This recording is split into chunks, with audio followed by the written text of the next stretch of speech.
Election তো সফল করছে আর্মি, ইউনূসের কোনো কৃতিত্ব নাই। সে বরং এটাকে অন্য খাতে প্রভাবিত করার চেষ্টা করছিল।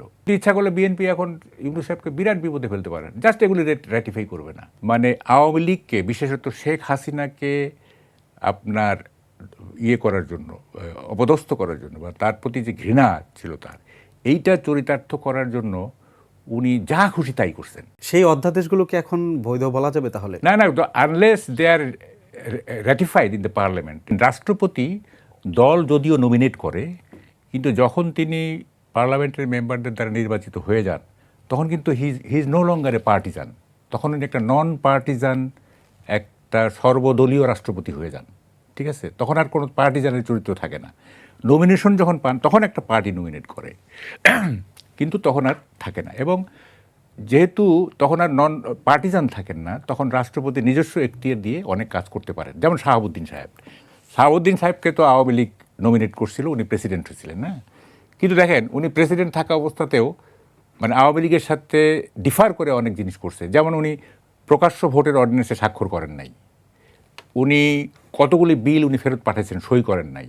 ঠিক আছে, ইভেন 2001-এর যে ইলেকশন, সেখানে আওয়ামী লীগের পক্ষ থেকে চাপ ছিল নির্বাচনটা বানচাল করার, কিন্তু উনি করেন নাই। অর্থাৎ ওনার নিজস্ব ডিসক্রিপশন দিয়ে অনেক কাজ করছেন উনি। তার মানে পার্টি নমিনেটেড প্রেসিডেন্ট মানেই যে সে দলবাজ হবে, এইটার কোনো মানে এটা কোনো কথা না। অথচ আমাদের যে বর্তমান শাহাবুদ্দিন চুপ্পু সাহেব, উনি একটা নন মানে প্রেসিডেন্ট হওয়ার পরে সর্বদলীয় পার্টি প্রেসিডেন্ট হওয়ার সত্ত্বেও তাকে আমাদের ইউনূস সাহেব, head of the government, ignore করছেন, হিউমিলিয়েট করছেন। শুধু ইগনোর নয়, হিউমিলিয়েট পর্যন্ত করছেন। খুবই দুঃখজনক। হ্যাঁ, এটা খুবই দুঃখজনক। এবং he violated the fundamental principles of constitution. এবং আপনি জানেন, violation of constitution is violation of social contract also. কারণ কনস্টিটিউশন তো সামাজিক চুক্তির ভিত্তিতে হয়। সুতরাং when you violate constitution, you at the same time violate the social contract, সামাজিক চুক্তি যেটা, সেটা আপনি ভঙ্গ করেন। ভয়াবহ অপরাধ এটা, এটা রাষ্ট্রদ্রোহিতার অপরাধ। কেন এটা হইলো, এটা একটু ব্যাখ্যা করতে, সাইকো অ্যানালিসিসটা একটু ব্যাখ্যা করি, তা নাহলে বুঝবেন না।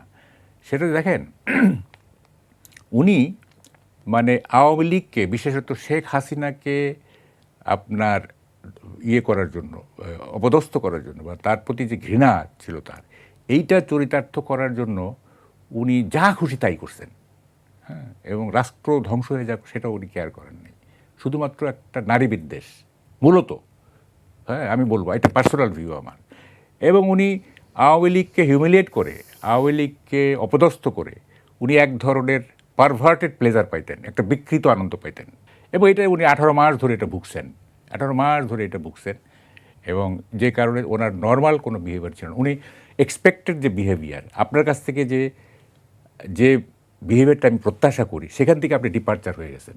আপনি ওখানে আর নাই, আপনার ওখান থেকে আপনার বিচ্যুতি ঘটছে। সুতরাং মানে তার কাছ থেকে আমরা নর্মাল বিহেভিয়ার পাইনি, এক্সপেক্টেড বিহেভিয়ার পাইনি। খুবই দুঃখজনক। এবং আমি বলবো যে শেখ হাসিনার আমল যদি ব্ল্যাক চ্যাপ্টার হয়ে থাকে আমাদের ইতিহাসে, তাইলে ইউনূস সাহেবের শাসনকালটা হচ্ছে মিসমিসে কালো, একেবারে ঘোর কালো, বুঝছেন, কম্পারেটিভলি যদি ওইটা ব্ল্যাক চ্যাপ্টার, ওকে ফাইন, এইটা একেবারে মিসমিসে কালো।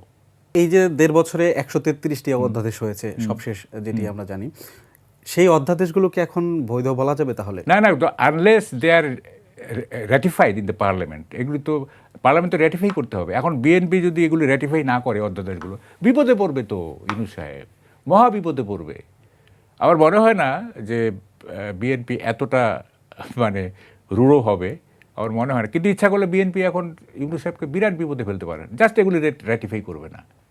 হ্যাঁ, এবং দেখেন, অবশ্য র্যাটিফাই না করলেও অসুবিধাও আছে, তাহলে আবার বিএনপির যে শাসন সেটাও মানে লেজিটিমেসি হারায় সেটাকে। তারপর দেখেন মানে কি, এটা কি বলে, এটা এত হীনমন্যতা, মানে এটা ভাবা যায় না। দূতাবাসগুলো থেকে ছবি হঠাৎ করে নামাতে বললেন, রাষ্ট্রপতি নিজেই বললেন। হ্যাঁ, এবং আপনার কি বলে যে তার প্রেস উইংকে উইথড্র করা হলো। অর্থাৎ প্রেস উইংকে উইথড্র করা মানে কি, সে টোটালি ডিসকানেক্টেড হয়ে গেলেন রাষ্ট্র থেকে। ঠিক কোথাও বাড়ি দিতে পারছেন না, কোথাও কোনো তার কথা বাইরে আসতে পারতো। প্রেস উইং তো এগুলি ডিল করতো, তাই না? মানে তাকে একটা অবরুদ্ধ, তাকে একটা আইল্যান্ডের অধিবাসী করে ফেললেন, হ্যাঁ, এক ধরনের কনফাইনমেন্টে করে ফেললেন। তবে দেখেন বিদেশ উনি গেলেন না 10-12 বার না 11-13 বার। এটা তো একটা, এটা কনস্টিটিউশনাল না, আর সম্ভবত এটা সাংবিধানিক না, তারপরেও এটা একটা নর্মস, এটা একটা কি বলে যে রীতি। এটা কার্টিসি ধরেন যে উনি আসলে প্রেসিডেন্টকে কেয়ারই করলেন না, ও আবার কে, আমি নোবেল লরিয়েট, ও আবার কে, হ্যাঁ, ভাবটা এরকম আর কি। মানে ন্যায় নীতি আদর্শ এগুলির মিনিমাম কোনো ছিল না, ব্যাপার ছিল না তার কাছে। ইউনূস সাহেবের যে এটাকে প্যারাফিলিক যে ডিসঅর্ডার, এইটা কিন্তু সংক্রামিত হয়েছে বিভিন্ন জায়গায়। যেমন মাহফুজ আলমের কিন্তু সংক্রামিত হয়েছে, সে বঙ্গভবনে গিয়ে ছবি নামায় ফেললো বঙ্গবন্ধুর, অথচ সে জাতির পিতা তখনও। কনস্টিটিউশন তো আপনি হেল্ড আপ করেন নাই বা বাতিল করেন নাই, কনস্টিটিউশন এক্সিস্ট করতেছে, এবং সেই কনস্টিটিউশনের ফাদার অফ দ্য নেশন হচ্ছে শেখ মুজিবুর রহমান, বঙ্গবন্ধু। আপনি প্রোটোকল নাই, কিচ্ছু নাই, আপনি চলে গেলেন বঙ্গভবনে, গিয়ে ওখানে ছবি নামায় ফেললেন, এবং এটার কোনো জবাবদিহিতা হইল না। তাহলে ইউনূস সাহেব এটা এন্ডোর্স করছেন? এই যে মাহফুজ আলম যে ছবিটা নামায় ফেললো, এটার যে কোনো জবাবদিহিতা হইল না, তাহলে এন্ডোর্স করছেন না প্রেসিডেন্ট? তা না হলে সে জবাবদিহিতা হবে কেন? এবং এই যে মেন্টাল ডিসঅর্ডার, হ্যাঁ, প্যারাফিলিক ডিসঅর্ডার যেটাকে বলে, বিকৃত আনন্দ, হ্যাঁ, পারভার্টেড এবং টুইস্টেড স্যাটিসফ্যাকশন সাইকোলজিতে যেটা বলে, এইটার কোনো সীমা পরিসীমা নেই। এবং কীভাবে সংক্রামিত হয়েছে দেখেন, আপনি একটু বুঝবেন। একটা 18 বছরের ছেলে বা 19 বছরের ছেলে, সে টিকিট না কেটে স্টেডিয়ামে ঢুকতে চাইছে, গেটম্যান তাকে যাইতে দেয় নাই, সে চিৎকার করে বলতেছে কালকে থেকে যারা স্টেডিয়ামে খেলা দেখতে আসবে তারা স্বৈরাচারের দোষর।